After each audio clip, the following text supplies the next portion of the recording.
Dieu, à vos titres de qualité respectifs, je vous dis bonjour. Nous bénissons le Seigneur pour cette journée favorable parce que le Seigneur va nous faire énormément du bien. Il est écrit, c'est par un prophète qu'Israël a été libéré de la main des Égyptiens et c'est par un prophète qu'il fut gardé.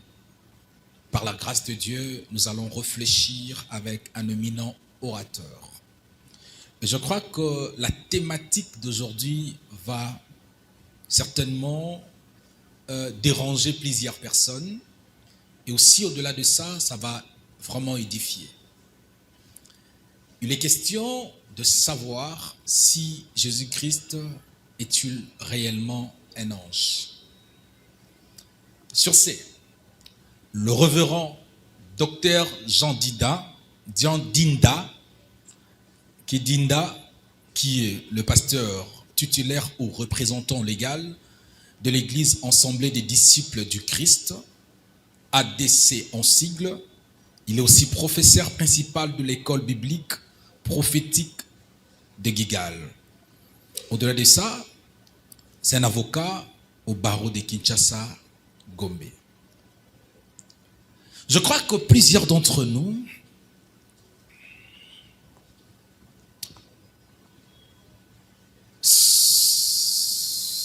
sont compliqués par la récente intervention de l'homme de Dieu. Je ne sais pas si vous serez d'accord avec lui, mais je crois qu'on ne juge pas un livre par sa couverture. Il est question d'un docteur de la parole que je dis bonjour. Bonjour, Monsieur Grasse. Comment allez-vous, docteur? Je me porte à merveille. Très bien habillé. Merci autant que vous. Vous nous avez compliqué récemment. Vous le savez? Non, c'est une question de langage. C'est une question de langage. C'est le langage qui a compliqué. Très bien. Jésus-Christ est représenté comme Dieu. Pour d'autres personnes, Jésus-Christ est aussi un homme. Mais vous avez révélé quelque chose en disant que Jésus-Christ est aussi un ange. Affirmez-vous cette déclaration? J'assume. Nous vous écoutons. Merci de m'avoir sollicité pour cette émission. Je remercie également l'auditoire qui nous suit. Je réitère encore mes propos, je les souligne. J'avais dit qu'on nous enseignait que Jésus-Christ est Dieu. Nous sommes parfaitement d'accord. On nous a enseigné que Jésus-Christ est un homme. Nous sommes parfaitement d'accord. Mais il y a une troisième dimension de sa personnalité qui nous a un peu échappé, qui ne nous a pas été enseignée. Jésus-Christ est un ange. Voilà, encore une fois de plus, les propos tenus avec ma petite vidéo. Ces textes, ces propos sont la révélation même de la parole de Dieu. Dans la Bible, Dieu s'est révélé dans ses trois personnalités. Jésus-Christ s'est révélé dans sa personnalité divine. Il s'est révélé dans la personnalité humaine et il s'est aussi révélé dans la personnalité angélique. Dans la personnalité divine, il est question de connaître Christ dans sa dimension originelle, transcendantale, et je vais dire dans son essence et ses attributs. Dans son essence, il y a des éléments. Ici, quand je parle de l'essence, je vois la substance même de sa divinité, l'aspect fondamental de sa divinité. C'est ce que j'entends par essence. Il y a la notion de la spiritualité, la notion de l'auto-existence, la notion de l'immensité et la notion de l'éternité.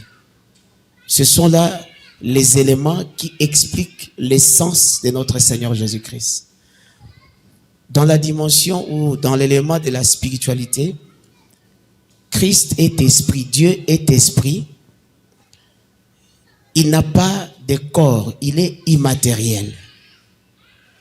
Dans cet élément de l'auto-existence, Dieu existe par lui-même, il ne provient pas de quelque part ou de quelque autre chose. Il se suffit à lui-même, il existe par lui-même.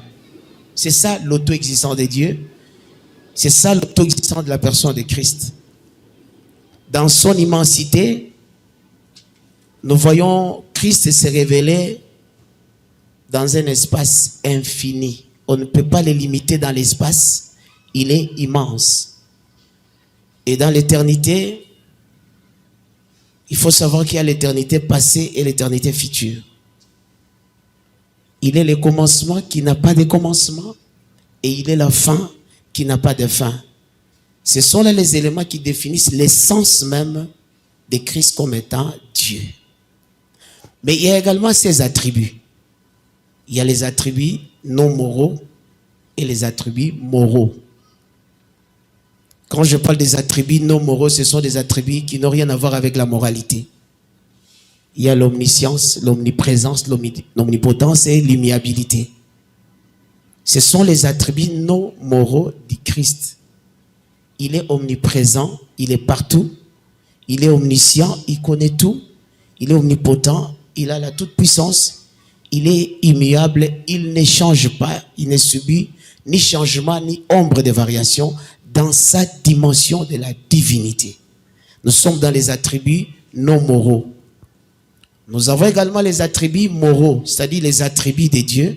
Ici, je fais allusion à ces qualités qui ont un rapport avec la moralité. Il y a la sainteté, il y a la vérité, il y a la justice, il y a la bonté. Ce sont là les attributs de Christ qui sont liés à la moralité. Voilà la personnalité divine de Christ. Il est Dieu. Donc quand je dis qu'on nous a enseigné que Jésus-Christ est Dieu, voilà là son essence et ses attributs. Il est incomparable. À ce niveau, il n'est ni comparable ni semblable, il est sans pareil. Nous avons la dimension de sa personnalité, la personnalité humaine. Jésus-Christ est homme. Là, ça ne se discute pas. C'est un acquis pour tout le monde. Il a pris la chair. 1 Timothée 3,16 nous dit, et sans contredire, le ministère de la piété est grand. Dieu a été manifesté en chair, justifié par l'esprit, vu des anges, prêché aux gentils, cri dans le monde et élevé dans la gloire. Le résumé même de l'évangile, on nous dit, Christ a pris la chair humaine. Vous et moi, nous sommes des humains, il n'y a rien à développer. Nous nous connaissons dans notre dimension de l'humanité. Le problème, c'est maintenant au niveau de la personnalité angélique. Le Seigneur s'est également révélé dans sa dimension angélique. Je tiens déjà à vous informer que si dans le Nouveau Testament, le Seigneur s'est révélé comme étant un homme, dans l'Ancien Testament, il s'était révélé comme étant un ange. Voilà comment Dieu, dans sa philosophie, comment il se révèle à l'homme au travers des Écritures. Il est Dieu dans sa dimension transcendantale, mais quand il se révèle à l'humanité au travers des Écritures, il se révèle comme un ange dans l'Ancien Testament et il se révèle comme un homme dans le Nouveau Testament. Parlons maintenant de sa personnalité angélique. D'abord, je tiens à préciser, quand nous parlons de la personnalité, parce que si cette notion n'est pas bien consommée, on risque d'avoir trop de confusion dans la suite des choses. Quand je parle de la personnalité, je vois les caractéristiques de cette personnalité. Il y a l'intelligence, il y a la volonté et l'émotion. Dieu est une personne. Il a l'intelligence, il a la volonté et il a l'émotion. L'homme est une personne, il a l'intelligence, il a la volonté, il a l'émotion. Et l'ange, c'est aussi une personne. Il a l'intelligence, il a la volonté et il a l'émotion. Donc quand Dieu prend la dimension de la personnalité angélique, il vient à part entière comme un ange. Ça, c'est dans l'Ancien Testament. C'est ainsi que vous verrez des titres du genre ange de l'Éternel, messager de l'Alliance, intercesseur. Tous ces titres-là, le chef de l'armée de l'Éternel, ce sont des titres de sa personnalité angélique. On nous dira Moïse a vu Dieu. C'est faux. Moïse n'a pas vu Dieu. Personne ne peut voir Dieu subsister. Jean chapitre 1 verset 18 il déclare, si je peux lire ces textes, je pense que ça va nous aider de départ de bien maîtriser ces choses. Jean chapitre 1 verset 18e. Personne n'a jamais vu Dieu, le Fils unique qui est dans les seins du Père, et celui qui l'a fait connaître. Voilà. On dit personne n'a jamais vu Dieu. Mais dans l'Ancien Testament, on vous laissait entendre qu'il y a des gens qui ont vu Dieu. Ils l'ont vu. Mais personne ne voit Dieu. Vous avez dit quelque chose ici, homme de Dieu. Il s'est révélé dans sa personnalité angélique. D'accord, je vous suis. Que les anges sont aussi une personnalité. Une personnalité. Oui, Dieu est une personnalité, l'ange est une personnalité et l'homme est une personnalité. Jean 4 dit Dieu est esprit. Hébreux chapitre 1, le verset 14, présentant les anges, la Bible dit, ce sont des esprits au service de Dieu envoyés pour exercer un ministère en faveur de ceux qui doivent hériter du salut. Quand vous dites que Dieu est une personnalité, tout à fait, vous tentez de contredire Nombre chapitre 23, 19 qui dit Dieu n'est pas un homme. Je n'ai pas dit Dieu est un homme, je dis Dieu est une personnalité. Quand vous parlez de la personnalité, vous faites allusion à quoi? J'ai relevé les caractéristiques. La personnalité, c'est un être qui a l'intelligence, la volonté, l'émotion. Quand vous prenez une pierre, elle n'a ni intelligence, ni volonté, ni émotion. Quand vous prenez un animal, elle n'a ni intelligence, ni la volonté, ni l'émotion. Ce sont des éléments qui expliquent la personnalité. Okay. Quand on examine Dieu, il a l'intelligence, il a la volonté, il a l'émotion. L'ange a l'intelligence, la volonté, l'émotion. L'homme a l'intelligence, la volonté, l'émotion. C'est pourquoi je disais, si on ne maîtrise pas la notion de la personnalité, la suite nous sera difficile à décortiquer. Dieu est une personne, l'ange est une personne et l'homme est une personne. Dieu a une personnalité divine, l'ange a la personnalité angélique et l'homme a la personnalité humaine. C'est ça la nuance de ces trois notions. Pour se révéler, Dieu prend la dimension de la personnalité angélique pour se révéler dans l'Ancien Testament. Et dans le Nouveau Testament, il prend la dimension de la personnalité humaine. C'est pas difficile à comprendre. Revenons à notre mouton de Dieu. Jésus-Christ est un ange. Oui, je lisais les textes de Jean. Très bien. Chapitre 1er, verset 18e. Personne n'a jamais vu Dieu, le Fils unique qui est dans les seins du Père, et celui qui l'a fait connaître. L'Écriture dit personne n'a jamais vu Dieu.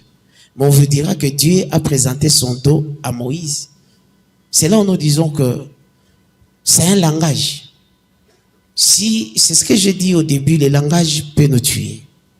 C'est un langage, Dieu a présenté les dos à Moïse, mais en réalité, ce n'était pas les dos de Dieu. C'était les dos de Christ. Et ce n'est pas les dos de Christ homme, mais c'est les dos de Christ ange. C'est ce qu'on appelle la préincarnation. Christ a expérimenté d'abord la préincarnation. Ensuite, nous avons dans la Nouvelle Alliance l'incarnation. Dans la préincarnation, c'est la manifestation visible de Christ, mais de manière un peu spontanée, de manière un peu sporadique, dans un corps volatile. Les anges ont un corps volatile qui peut apparaître et disparaître. C'est dans cette dimension où Christ s'est révélé dans l'Ancienne Alliance. Il apparaissait, il disparaissait comme un ange. L'ange de l'Éternel, c'est la personne de Christ. Il y a la notion de la Christophanie, la notion de la huiophanie, la notion de la théophanie, la notion de l'anthropomorphisme. Tout ça, c'est pour expliquer la dimension de la personnalité angélique de Christ. Dans l'Ancien Testament, Christ est venu se révéler aux siens comme un ange. Alors quand nous disons que Jésus est un ange, nous le voyons d'abord dans cette dimension-là de la personnalité angélique dans l'Ancienne Alliance. Exode chapitre 3, verset 2, la Bible nous dit, Dieu, l'ange de l'Éternel s'est révélé dans les buissons ardents. Mais quand Moïse voulait s'approcher pour voir quel était le phénomène, au verset 4, il est dit, l'Éternel lui parla du milieu du feu. La question se pose, est-ce que c'était un ange ou c'était l'Éternel? Au verset 2, on dit c'était un ange qui est apparu à Moïse. Au verset 4, c'était Dieu. Vous, chrétiens, vous reconnaissez tous que Christ est Dieu. Il n'y a pas deux dieux, il y a un seul Dieu. Donc, c'est cette personnalité angélique qui apparaissait à Moïse sous forme d'un buisson ardent. C'était Christ, c'était Dieu. Et quand on dit Jésus est un ange, on ramasse des pierres pour nous lapider. C'est un problème de langage. Homme de Dieu, je veux que l'on me comprenne un peu à ce niveau. Si par exemple je disais que Jésus-Christ, en réalité, il n'a pas été lapidé, et disons il n'a pas été tué, il s'est donné lui-même la mort. Je pense que vous allez encore ramasser des pierres pour me lapider. Non, là, vous avez raison. Jésus-Christ s'est donné lui-même la mort. Personne n'a ôté la vie, évidemment. Là, vous comprenez maintenant les langages. Il y a 4 parler de Dieu. Nous pouvons parler par connaissance, par révélation, par prophétie ou par doctrine. Quand un homme de Dieu parle, un bon prédicateur commence d'abord par situer, il est dans quel langage. Je vais vous donner un petit exercice aussi à analyser ensemble. Alors dans 1 Corinthiens, chapitre 10, on va emprunter le langage de Paul. 1 Corinthiens, chapitre 10, verset 4. Et qu'ils ont tous bu les mêmes breuvages spirituels, car ils buvaient à un rocher spirituel qui les suivait, et ce rocher était Christ. Mes amis, ici on descend même jusqu'au bas de l'échelle. Ce n'est même pas un ange. On dit Christ était le rocher. Moi j'ai dit Christ était l'ange. On me lapide, mais ici il est le rocher. C'est-à-dire un objet inanimé. On l'assimile à Christ. Il était... Paul ne dit même pas il était comme un rocher. Il dit il était un rocher. Je sais, homme de Dieu, ce qui complique, c'est le langage de comme, parce que j'en ai entendu des gens qui disaient il est ange ou comme un ange. Ce sont les expressions utilisées indifféremment dans les Saintes Écritures.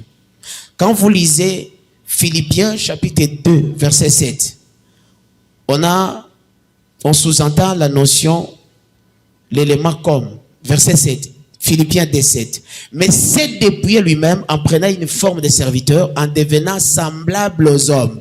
Ici, on nous dit que Christ était devenu semblable à l'homme. Autrement dit, il était devenu comme un homme. C'est ça l'expression semblable. Il dit, il était comme un homme. C'est la Bible qui utilise l'expression. Quand nous allons maintenant dans 1 Timothée chapitre 2, verset 5. 1 Timothée chapitre 2, verset 5.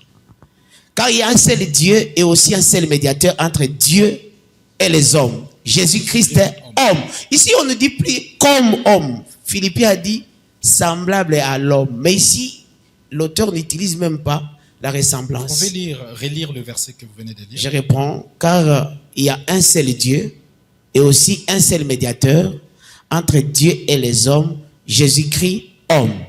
On ne dit même pas comme homme, on dit Jésus-Christ est homme. Je crois qu'il y a un problème sérieux. D'accord. C'est-à-dire, je retourne dans le verset que vous venez de lire, Philippiens chapitre 2, commençons au verset 5.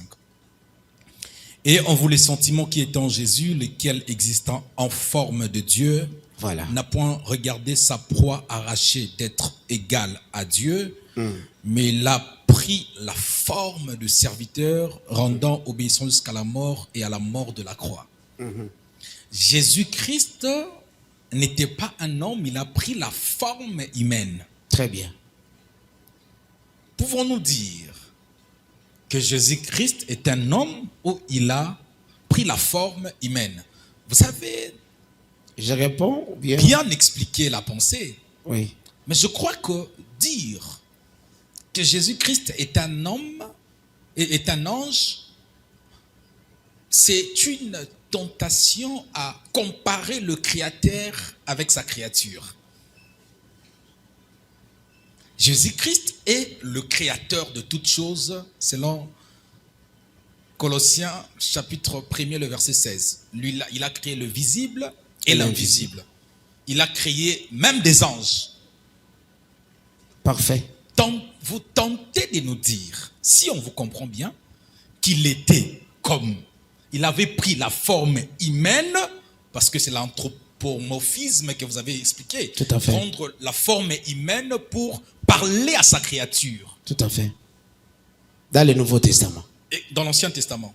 Dans le Nouveau, il prend la forme humaine. Non, je parle de l'Ancien Testament en prenant la forme angélique. Voilà, il prend la forme d'un ange. C'est-à-dire, lorsqu'il se rencontre avec Abraham, on dit, Dieu était au milieu de ces trois personnes. Il pouvait prendre la forme humaine. Jésus-Christ est venu comme un homme. Tout à fait. Et il est retourné là où il était. Raison pour laquelle, lorsque Jean l'a vu, il n'a pas vu le même visage. C'était le visage de qui maintenant? Nous sommes dans Apocalypse chapitre 1er, le verset 18, je pense. Tout à fait. Il a vu, ses cheveux étaient comme de laine pire, beaucoup de choses. Il est tombé comme un mort.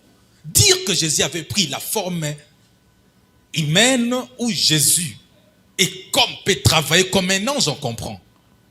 Mais attribuer à une divinité la nature de sa créature, c'est un peu fort, homme de Dieu. Expliquez-nous. Nous sommes venus pour être éclairés. Attribuer, c'est vous qui le dites. Lorsqu'on dit Jésus-Christ est le serpent des reins, les problèmes ne se posent pas. Lorsqu'on dit Jésus-Christ est l'agneau de Dieu, les problèmes ne se posent pas. Lorsqu'on dit Jésus-Christ est le lion de la tribu de Juda, il n'y a pas de problème. Lorsqu'on dit Jésus-Christ est le soleil de la justice, les problèmes ne se posent pas. Il est l'étoile brillante du matin, il n'y a pas de problème. Il est le fils de l'homme, il n'y a pas de problème. Tous ces éléments sont des créateurs. Ce sont des créatures. Acclamons pour l'homme de Dieu, acclamez bien. Tous ces éléments que je viens d'évoquer, ce sont des créatures au même titre que les anges. C'est la créature qui explique le créateur. Lorsque le Seigneur est en train de créer, il prenait une partie de sa divinité, une partie de son essence. Il était en train de le transmettre pour que la création puisse expliquer sa personnalité divine. Mettez déjà main et monsieur comme Lengui, c'est bon, allez-y. C'est raison pour laquelle, et moi j'ai même, j'ai entendu une chanson qui disait Nakati abanyama yonde kosi, nakati abanzete yonde zete na bomoy. Bon, siko to continuer. Nakati abanga yonde libanga atalo. Nakati abato yonde mwana na moto. Et nakati abangelo, là il faut pas dire. Pourquoi vous excluez les anges? Est-ce que Jésus a-t-il dit qu'il était un ange? Ou moi je pense aussi, parce que Jéhovah Rapha n'est pas le nom de Dieu. C'était par rapport aux circonstances que les gens pouvaient donner cette appellation. On ne peut pas dire que Jésus, Dieu et Jéhovah Jireh. C'est Jean-Baptiste qui dit l'agneau de Dieu. Moïse qui dit les serpents comparativement aux serpents de rein. Tout à fait. Je ne pense pas que Jésus lui-même a dit qu'il est. Jésus n'est pas un lion. Jésus-Christ n'est pas venu pour tout dire. Il dit j'ai des choses à vous dire. Vous ne pouvez pas les supporter. Quand l'Esprit viendra, est-ce qu'il t'a dit qu'il avait tout dit? Il y a des choses qu'il pouvait dire, il ne les a pas dites. Et dire aujourd'hui qu'il faut que Jésus ait d'abord dit, il n'a pas tout dit. Aujourd'hui, nous sommes en train d'expliquer à fond la personnalité angélique, la personnalité divine et humaine. Jésus-Christ n'a pas tout expliqué. Si tel en est le cas, alors à quoi sert les Éphésiens 4:11?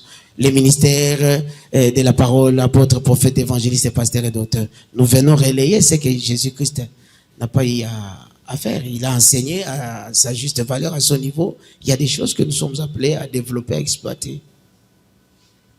Oui, il a enseigné à sa juste valeur de tout ce qu'il pouvait dire. Nous restons pour continuer. Nous sommes la continuité du ministère de Jésus.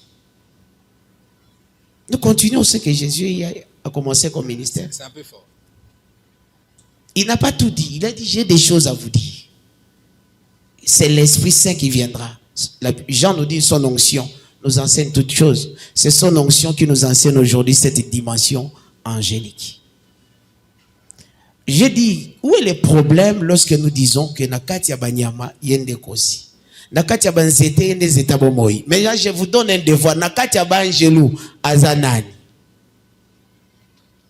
C'est lui l'ange le plus élancé, c'est lui l'ange de l'Éternel. Quelqu'un m'a dit, j'ai suivi un commentaire, dire que Jésus était un ange, c'est de les rabaisser au bas de l'échelle. Les anges sont d'ailleurs inférieurs aux hommes. Non, non. Même si Jésus-Christ étant Dieu, il est supérieur aux anges. Même étant ange, il reste toujours supérieur aux anges. Parce que lui, il est le chef de l'armée de l'Éternel. Il est le chef de l'armée de l'Éternel. Il est au-dessus des anges. Même en étant dans la dimension angélique. Vous verrez par exemple Michaël. J'en profite même parce qu'il y en a de ceux-là qui m'ont dit, je suis les enseignements des témoins de Jéhovah, qui assimilent Christ à Michaël, qu'il soit tenu pour dit aujourd'hui. Jésus n'est pas Michaël. Jésus n'est pas Gabriel. Jésus est l'ange de l'Éternel. Il n'est pas Michaël. Michaël est une création. Jésus est l'ange de l'Éternel. Jésus est l'ange de l'Éternel. Je t'ai dit, dans l'Ancien Testament, il s'est révélé comme un ange, avec plusieurs titres. Les titres prépondérants, c'est l'ange de l'Éternel. Bon, il y a des écritures qui parlent de ça. J'ai touché Exode chapitre 3, non? On nous dit que c'est l'ange de l'Éternel qui était dans les buissons. Moi, je pense qu'on a un problème sérieux, cher Oui, docteur. exposez-les. Vous savez, tout ce que vous dites ici, on peut prendre... parlons de Genèse chapitre 18, on parle de 3 personnes. Oui. Parmi eux, il y avait Dieu. Ah. Genèse chapitre 32, on parle de Jacob qui a lutté avec un ange. Tout à fait. Exode chapitre 3, J chapitre 6, j'en passe. Très bien. Là, c'est... Dieu voulait se présenter devant l'homme, il a pris une forme pour permettre à l'homme de comprendre sa personne. Tout Mais à je fait. ne crois pas qu'on peut rabaisser Dieu à ce niveau-là. Dire qu'il est un ange. Donc, Dieu, oui. quand on peut dire Dieu, Jésus-Christ est 100% homme et 100% Dieu, on comprend. Mais cela ne veut pas dire qu'il devient créature, il reste créateur. Mais s'il est venu, s'il a pris cette forme, si on peut le dire comme ça, c'est pour permettre à ce que nous comprenions sa puissance. Mais il n'est pas comme ça. Il est au-dessus de cela. La première thèse, c'est d'abord de se poser la question, est-ce que les hommes de Dieu et les publics est d'accord avec moi que dans l'Ancien Testament, Jésus-Christ s'est révélé comme un ange. Il a pris la forme d'un ange. Ça passe.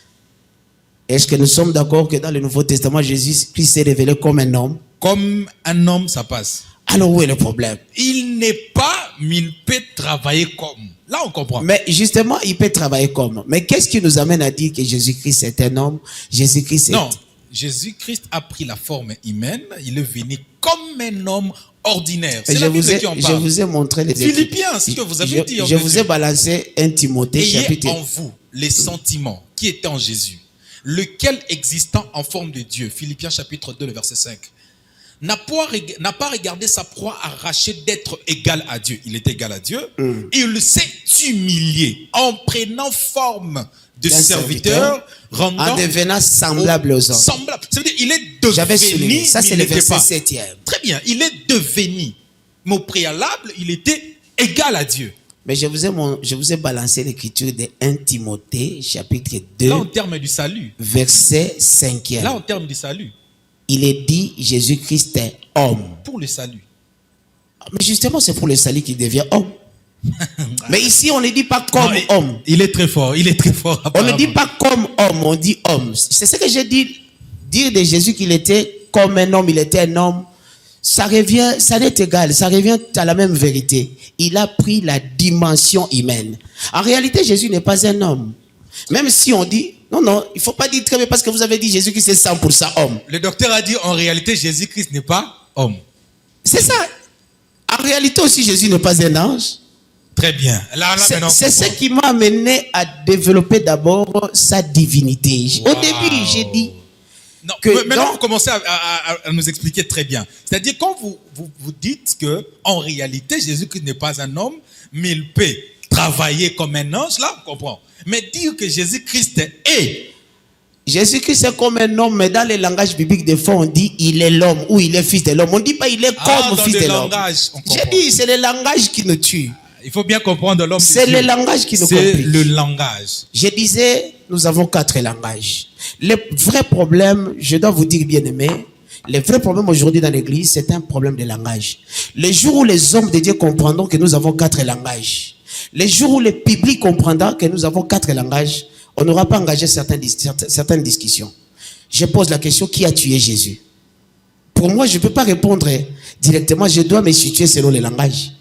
Dans les langages de la connaissance, je dirais, ce sont les Juifs et les Romains qui ont tué Jésus. Quand nous lisons les Écritures, c'est noir sur blanc. Mais je peux avancer dans un autre langage pour dire que non, c'est le Père qui a tué son Fils. Ça choque. Encore que si j'avais prêché cette portion, ça va encore soulever. C'est le Père qui a tué son Fils. La Bible déclare, Christ est l'agneau de Dieu prédestiné avant la fondation du monde, mais manifesté à la fin des temps. Vous savez, la prédestination de l'agneau, c'est Exode 12. On le retenait le 10e jour, attendre le 14e pour l'immoler.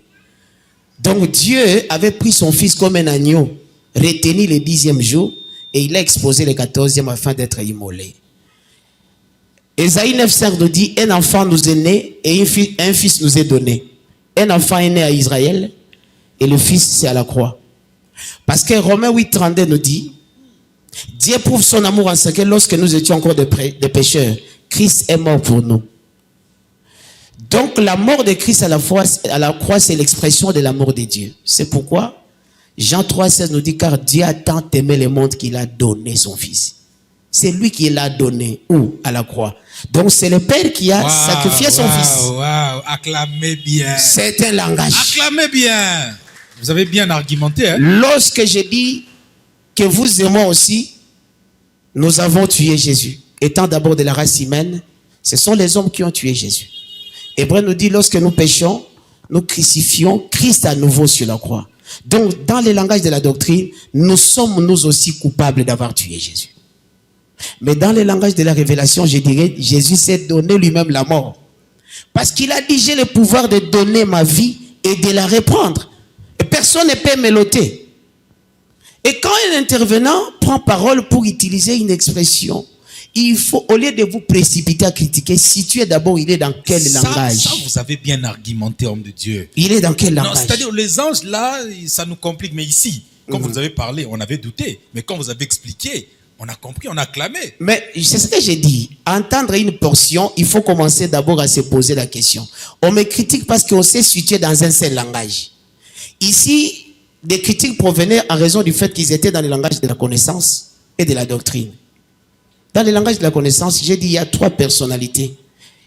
Il y a la personnalité divine, la personnalité angélique et la personnalité humaine. Dieu n'est pas la personnalité angélique, il n'est pas la personnalité humaine, il est la personnalité divine. Je parle de Jésus. C'est ça la connaissance, c'est ça la doctrine. Mais maintenant, dans la dimension de la révélation, Dieu, pour se révéler dans l'Ancien Testament, il a pris la forme d'un ange.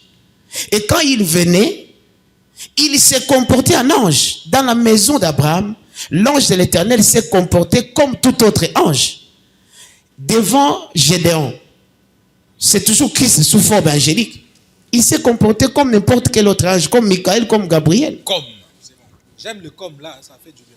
Il n'y a pas de souci. La doctrine nous autorise d'utiliser comme, tout comme dans les faits comme. C'est blanc, bonnet, bonnet, blanc. Quand on enlève là, ça devient difficile. Il faut aussi, il faut reprocher 1 Timothée 2,5 parce qu'il a dit Jésus-Christ est homme.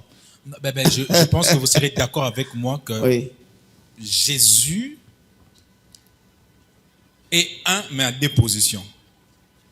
Jésus qui vient pour sauver le monde entier, après sa mort, il devient le chef suprême de l'Église, la tête de l'Église. Là, quand on dit Jésus-Christ homme, on fait allusion au salut. Si vous lisez bien le verset, c'est toujours précédé au salut. Jésus-Christ est le médiateur. C'est lui qui nous a sauvés. C'est lui qui s'est fait homme. C'est ce langage-là. Mais il y a aussi Jésus qui devient le chef suprême de l'Église. Nous sommes le membre de son corps. Donc, un Jésus, mais en 2 positions. Je vous suis. Là, on comprend. Mais pas de souci. Justement pour dire que quand on dit ici, voici l'agneau de Dieu qui ôte le péché du monde, Jésus-Christ homme, il ne sert pas des reins en aucun autre nom. C'est juste une position de la rédemption. Oui. Là, on comprend. Mais quand tu le retournes au ciel, il a dit ceci. Matthieu 22, 30. J'aime les docteurs, hein, je l'attaque, mais je sens qu'il est très fort. Acclamez le Seigneur pour cet homme de Dieu. Acclame bien. Matthieu 22, 30, il dit à la résurrection. Docteur, ça va? Très bien. Docteur, ça va? Je suis à l'aise. Non, il est fort. Matthieu 22, 30, l'Écriture déclare la résurrection, vous serez comme des anges. Comme, pas des anges. Vous serez comme des anges. J'aime les comme là, comme, mais pas des anges. La question se pose. Si à la résurrection nous serons comme des anges, qui est le premier à ressusciter? C'est Christ lui-même. Si à la résurrection nous serons comme des anges, et lui qui est le premier à ressusciter, il est comme qui? Il est comme un ange. C'est ça la forme qu'il est en train de nous démontrer. Il prend la forme d'un ange. C'est pourquoi à la résurrection de Jésus, il apparaissait et il disparaissait. Exactement comme il le faisait dans l'ancienne alliance à la phase préincarnatoire. Jésus-Christ, homme, nous sommes à la phase incarnatoire et après la résurrection, c'est la phase post-incarnatoire. Il reprend la forme du début. Je vais vous amener à une dimension de réflexion. Jonathan, Apocalypse chapitre 1er, comme vous l'avez évoqué. avant que l'émission finisse, Jonathan, préparez 2 questions que vous allez poser au pasteur. Apocalypse chapitre 1er. Ok. Révélation de Jésus-Christ que Dieu lui a donné pour montrer à ses serviteurs les choses qui doivent arriver bientôt et qu'il a fait connaître par l'envoi de son ange à son serviteur Jean. Ce texte a combien de personnages? 5. La révélation de Jésus-Christ que Dieu lui a donné. Jésus, Dieu, pour montrer à ses serviteurs les choses qui doivent arriver bientôt par l'envoi de son ange à son serviteur Jean. Jean 5. 5. Dieu est le destinateur. Je parle français. Destinateur, c'est lui qui est l'auteur du message. Il les donne à Christ. Christ les transmet à son ange. L'ange le confie à Jean et Jean les fait parvenir aux serviteurs. L'ange de l'église d'Éphèse, l'ange de l'église de Thyatire, l'ange de l'église de Pergame et consorts. La question se pose. Quand Jean renvoie la lettre à l'ange de l'église d'Éphèse, il s'agit de quel ange? Parce que il y a déjà un ange envoyé par Christ qui doit faire parvenir, qui doit confier les messages à Jean. Est-ce que Jean qui est terrestre peut-il encore aller auprès d'un autre ange pour lui donner le message qui vient du ciel alors que les anges habitent les ciels? Moi, je pense que l'ange là, c'est l'ange de l'église. Ce sont des sentinelles de l'église. Mais pourquoi on les appelle des anges? C'est un problème de langage. L'ange de l'église, on ne dit pas comme l'ange de l'église, mais on dit l'ange de l'église. C'est comme si aujourd'hui on a un problème avec la terminologie angélique. Il faut aussi commencer à engager le débat. Pourquoi Apocalypse appelait les hommes de Dieu anges? La terminologie ange a plusieurs sens. Ça signifie un envoyé, un messager. Jésus-Christ, c'est lorsqu'il vient sur la terre. Même dans l'Ancien Testament, il est un envoyé, il est un messager. Quand il vient, il est un envoyé, il est un messager. À ce titre-là, on peut l'appeler ange. C'est question de situer le contexte. J'ai dit Jésus est un ange. Il fallait avoir la suite. La vidéo s'arrête là, Jésus est un ange. On m'impute maintenant. On a attribué la personnalité de l'ange à Christ. Est-ce que c'est moi qui l'ai attribué ou ce sont vos préjugés? Je tiens à vous dire une chose, ce n'est pas nouveau.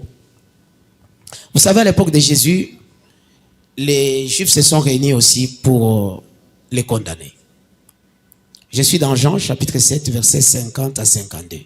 Nicodème, qui avait fréquenté Jésus, dit, mais notre loi permet-elle vraiment de condamner quelqu'un avant l'avoir écouté, jugé? Ils sont passés outre. Partant de là, nous voyons qu'il y a 2 camps. Il y a le camp des Juifs et le camp de Nicodème. L'attitude des Juifs, ils suivaient Jésus dans des extraits, parce que Jésus n'enseignait pas à fond dans la foule. C'est quand les disciples se retiraient, il expliquait les paraboles, il entrait dans les détails. Ces gens qui les condamnaient ne l'écoutaient que par des extraits. Si aujourd'hui ça serait des extraits de vidéos. Ils ne veulent pas écouter Jésus au motif qu'il est galiléen. Pourquoi ils disent à Nicodème, examinez, tu vas voir que aucun prophète ne sort de Galilée. Différemment maintenant de Nicodème, lui, étant aussi pharisien, docteur de la loi, il a refusé de suivre Jésus par des extraits. C'est pourquoi je bénis tous mes bien-aimés qui nous suivent non plus par des extraits. Maintenant, ils nous suivent vraiment en retrait. Ça, c'est la race de Nicodème. Les autres, là, nous ont suivis comme des Juifs par des extraits. Mais maintenant, Nous sommes en train d'enseigner. Nicodème qui avait suivi Jésus de près, il avait assimilé son message et ses enseignements. C'est comme ça quand il revient, il leur dit non, non, vous lui imputez des choses. Moi, indirectement, c'est ce qu'il voulait dire. Moi qui m'étais approché de lui, ce type, il est profond. Il m'a parlé même de la nouvelle naissance. Nous tous, docteurs de loi, personne n'a maîtrisé cette matière. Jésus lui dit, tu es docteur de la loi. Ne connais-tu pas ces choses? C'est comme un défi là. Maintenant, revenons pour voir les conclusions de ces Juifs. Est-ce que Jésus-Christ venait de Galilée? Ça s'appelle des conclusions hâtives. Jésus-Christ est né à Bethléem. C'est après la fuite à la mort d'Hérode, avec l'arrivée d'Archélaüs, que son père va prendre l'option d'aller à Nazareth. En réalité, il n'est pas de Galilée. Mais vous avez conclu par des extraits de l'isolo de Jésus, rien ne sortira de sa bouche parce qu'il est galiléen. Jésus n'est pas de Galilée. Deuxièmement, examinez, vous verrez que de la Galilée, il ne sort aucun prophète. C'est faux. Jonas était de quelle contrée? Jonas était de la Galilée. Sa ville natale, c'était Gath-Hépher. Vous qui êtes des chercheurs, vérifiez, vous verrez que Gath-Hépher est de la circonscription de la Galilée. Donc, Jonas était de la Galilée. Donc, si c'était aujourd'hui, j'allais dire aux Juifs, oui, de la Galilée sort un prophète. Jonas vient de là. C'est pourquoi Jésus dit, vous me demandez un miracle. Je vais vous donner le miracle du prophète de la Galilée. 3 jours dans le ventre du poisson, moi aussi 3 jours dans les seins de la terre. Des conclusions hâtives, souvent, elles sont erronées. Ceux qui ont conclu sans ma présence aujourd'hui et dans la suite des temps, ils comprendront ce que nous sommes en train d'enseigner. Quel conseil pourriez-vous donner aux gens qui vilipendent ou dénigrent des hommes de Dieu avant de prendre suffisamment de temps pour comprendre la quintessence de ces propos? Je pense que c'est une tare, il faut qu'on corrige ça. C'est aller vite en besogne. Un homme vraiment averti prend le temps de pénétrer la personne, saisir vraiment la quintessence de son message, sa doctrine, et ensuite on peut le juger. Tu l'as dit tout à l'heure, on ne peut pas juger un livre par sa couverture, il faut pénétrer, lire sur la ligne, dans la ligne, entre les lignes à fond, et puis on découvre. J'ai envie de poser quelques questions de curiosité, je peux y aller? Disposé. Très bien. Croyez-vous au ministère des anges? À 100%. Je l'enseigne d'ailleurs. Je suis vraiment de plein pied. Ces derniers temps, le message que je suis en train de développer, c'est le ministère des anges. Je prêche le message angélique. C'est pourquoi j'ai touché la personne de Jésus, qu'il est aussi un ange. En étudiant les anges, j'ai découvert qu'il y avait un ange qui était vraiment exceptionnel. Que comprenez-vous par le ministère des anges? Le ministère des anges, c'est un service que le Seigneur a accordé aux anges qui sont à ses côtés, et il les envoie auprès des saints pour exercer un service providentiel aux saints que nous sommes vivants, nous sommes fragiles. Ici, je vois la prévoyance, la pourvoyance par les anges. C'est pourquoi dans ces messages, nous nous efforçons à connaître les statuts des anges. C'est grâce à ces statuts des anges que j'ai découvert qu'il y a un ange qui n'a pas été créé. Quand bien même plusieurs ont dit, les anges ont été créés par Dieu. Il y a un ange qui n'a pas été créé par Dieu. Oui. Qu'est-ce que vous tentez de dire? Prenez Exode. Chapitre 23. Exode chapitre 23, versets 20 à 22. L'Écriture déclare: voici, j'envoie un ange devant toi pour te protéger en chemin et pour te faire arriver au lieu que j'ai préparé. 21. Tiens-toi sur tes gardes dans sa présence. Écoute sa voix, ne lui résiste point, parce qu'il ne pardonnera pas vos péchés, car mon nom est en lui. Quel est cet ange que Dieu a pris son nom, il l'a mis dans un ange? Est-ce que c'est Michael? Loin de là. Est-ce que c'est Gabriel? Il n'a pas le nom de Dieu. Quel est cet ange? C'est un ange qui pardonne les péchés. Quel est l'ange qui peut pardonner les péchés? Quel est cet ange-là qui pardonne les péchés? Le terme péché là ne veut pas dire erreur. Vous connaissez les péchés, c'est la transgression de la loi. Non, tout péché dans la Bible n'a pas une même signification. Vous êtes donnez la signification à ces péchés. Les contextes, c'est la désobéissance à la volonté de Dieu. C'est ce que Dieu entend les péchés en Israël. Ok. Nuancer les péchés, là c'est vous. Les contextes, c'est le mal, contrairement à la loi de Moïse, contrairement aux instructions de Dieu. Quand vous y violez, vous êtes coupable. Non, je crois que dans la Bible, il y a plusieurs définitions.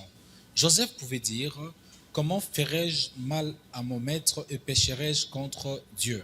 Devant la proposition De sa femme, ok. de la femme de Potiphar. Ok. La loi n'était pas venue. Comment est-ce que Joseph avait su que c'était un péché? La loi n'était pas venue comment? Mais l'apôtre Paul dit, il y a la loi de la conscience. Très bien. Mais est-ce que tout mot péché dans la Bible a la même définition? À vous de donner votre définition, je vous dis, les mots péché ici, c'est la transgression de la loi de Moïse. Très bien. Mais vous tentez de dire quelque chose de très difficile. Je ne pense pas que les gens auront... Oui, je suis dans ma tête, je disais qu'il y a un ange qui n'a pas été créé. Ah! Je parle de cet ange. Qui est cet ange qui n'a pas été créé? C'est Christ. L'ange de l'Éternel. Ah, ok, Mais justement, il est l'ange de l'Éternel. Il n'a pas créé. Quand je dis Jésus est un ange, est-ce que l'ange de l'Éternel, je mets quiconque à défi? S'il y a un homme de Dieu. Jésus est le créateur. Non, je parle de l'ange de l'Éternel. Nous sommes dans l'Ancien Testament. Si un homme de Dieu me dit l'ange de l'Éternel était créé, en ce cas, je lui laisse la Bible, moi je ne prêche plus. S'il dit, il me dit que l'ange de l'Éternel a été créé par Dieu. les anges ont été créés L'ange par de l'Éternel. l'ange dont vous faites allusion ici. Voilà, tout à fait. Cet ange-là, c'est Christ lui-même. Comment il va être créé par Dieu? Non, si vous voulez parler de Christ, on comprend que Christ est le créateur. Oui, maintenant, je parle de Christ dans sa casquette d'ange.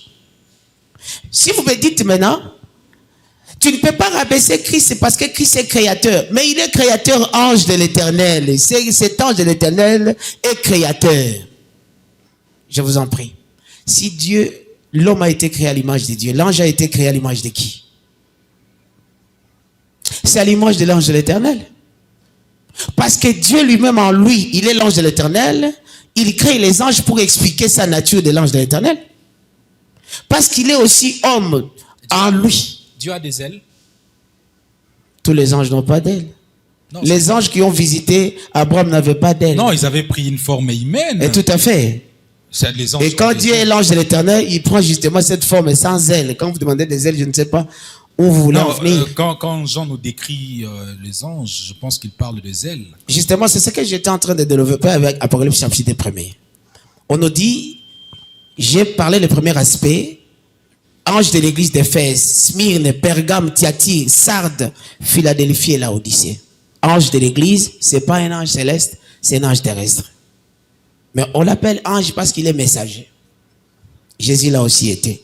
Ne fût-ce que même à ces niveaux comme messager, on peut déjà l'appeler un ange. Mais écoutez, on dit ceci. Révélation de Jésus-Christ que Dieu lui a donné. J'ai parlé de 5 personnages. Dieu est destinateur et les serviteurs sont les destinataires. Je parle français. C'est eux qui sont la dernière phase du message expédié. Destinataire. Ça veut dire quoi? C'est Dieu qui envoie auprès des serviteurs en passant par des personnes intermédiaires. Dieu est destinateur et les serviteurs sont destinataires. C'est-à-dire c'est eux qui reçoivent. Voilà français. Hein? C'est français. Ok. Destinataire, c'est A-I-R-E à la fin. Ok.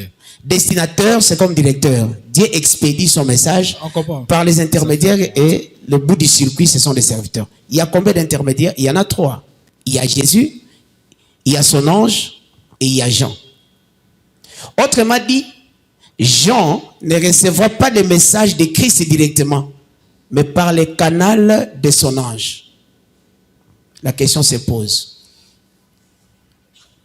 Apocalypse chapitre 1er. Jean dit, lorsque je me retournais pour écouter la voix qui me parlait, je vis 7 chandeliers et un homme au milieu de 7 chandeliers.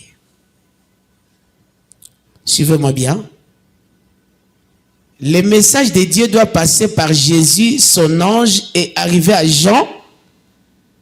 Entre Jésus et Jean, il y a un ange au milieu. C'est ça, Apocalypse chapitre 1er, verset 1er. Révélation de Jésus-Christ que Dieu lui a donné pour montrer à ses serviteurs les choses qui doivent arriver bientôt par l'envoi de son ange, et qu'il a fait connaître par l'envoi de son ange à son serviteur Jean. C'est l'ange qui doit amener le message à Jean, pas Jésus.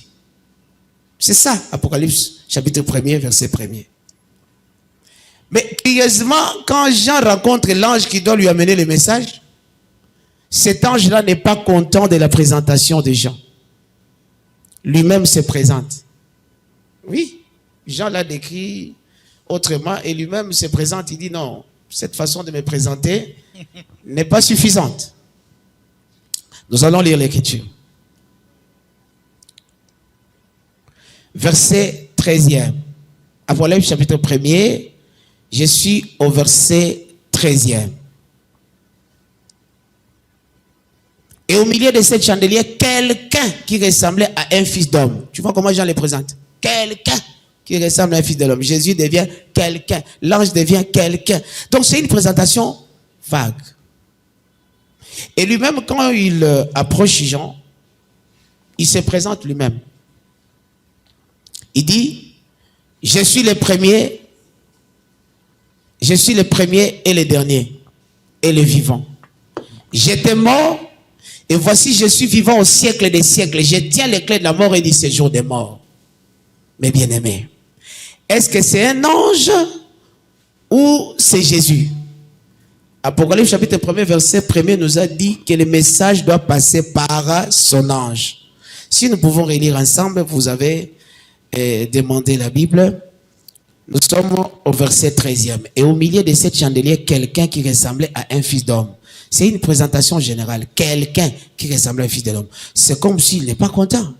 Parce que au verset 17, il dit, quand je l'ai vu, j'ai tombé à ses pieds comme mort. Il posa sur moi sa main droite en disant, ne crains point. 18, je suis le premier. Voilà, il se présente lui-même. Je suis le premier, le dernier et le vivant. J'étais mort et voici, je suis vivant au siècle des siècles. Je tiens les clés de la mort et du séjour des morts. Cette présentation nous révèle une chose. C'est l'ange qui doit faire parvenir les messages à Jean. Jésus donne à son ange et l'ange donne à Jean.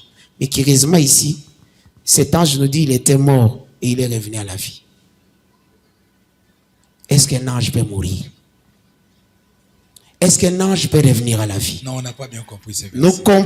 Nous comprenons par là. Non, non. Le verset est clair. Non. Allez-y. M'attendez à ce qu'il y aura des gens qui vont vous lapider. Que Dieu vous garde. Vous êtes une source d'inspiration pour plusieurs. Merci. Vous êtes un avocat, vous êtes très intelligent, vous êtes un docteur, vous êtes un professeur. Et nous donnons aussi cette faveur, ou je dirais ces privilèges à tout le monde qui veulent s'inscrire ou être compté parmi vos disciples. Vous n'êtes pas trop exigeant si je ne m'abuse pas? Non, non, c'est une école biblique et études bibliques, c'est gratuit. Ils sont là, ils vous écoutent. Merci de nous avoir suivis.